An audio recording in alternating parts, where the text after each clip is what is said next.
Trends and statistics.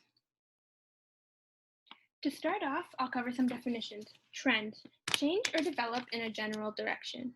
Statistics, the practice or science of collecting and analyzing numerical data in large quantities. Lastly, niche, relating interests that appeal to a small, specialized section of the population. Okay, so now we'll be talking about some of the trends. Now to look at some of the trends of online dating. Everyone knows the common dating sites like eHarmony, Plenty of Fish, Tinder, and Bumble, to name a few. These sites are used on a regular basis by many people. Some of these sites you have to pay for to use, and others you can use for free. These dating sites aren't the only ones available for us to use. There are plenty more that specifically target certain groups of people. For example, there are dating sites like VeggieDate, a site where vegetarians can find love.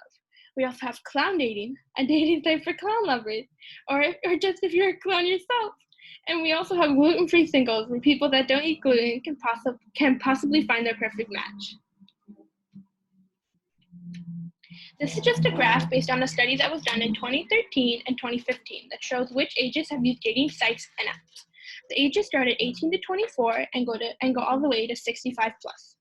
You can see on the graph that in 2013, the age group that used dating sites the most is 25 to 34, and the one that used dating sites the least is the 65 plus group. In 2015, the age group that used dating sites the most changed from 25 to 35 to 34 to 18 to 24. The group that used dating sites the least stayed the same with 65 plus. As stated before, meeting and then dating people that you have met through social circles is typically more common than online dating.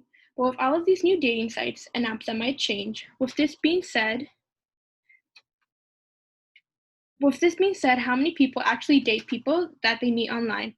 A survey done in 2013 showed that 77% of people thought it was very important to have their phones with them at all times. With the new dating apps like Tinder and Bumble, who could blame them? Because when you're bored, what's better than pulling out your phone and swiping left or right on the people you find attractive? Based on the statistics, about 1 in 5 relationships begin online now. Research suggests that by 2040, 70% of people will have met their significant other online. But as you know, it's very easy to lie and make up a fake profile online.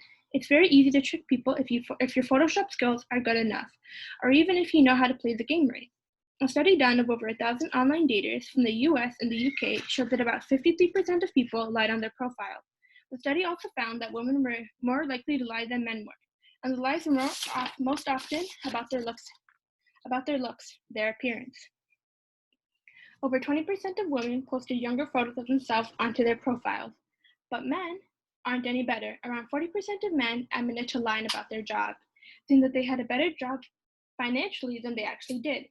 Although the study also showed that the dishonesty declined with age. With all of these new relationships that start online, how likely are they going to last? Based on a study done by Michigan State University, couples that met online are 28% more likely to break up within their first year of being together.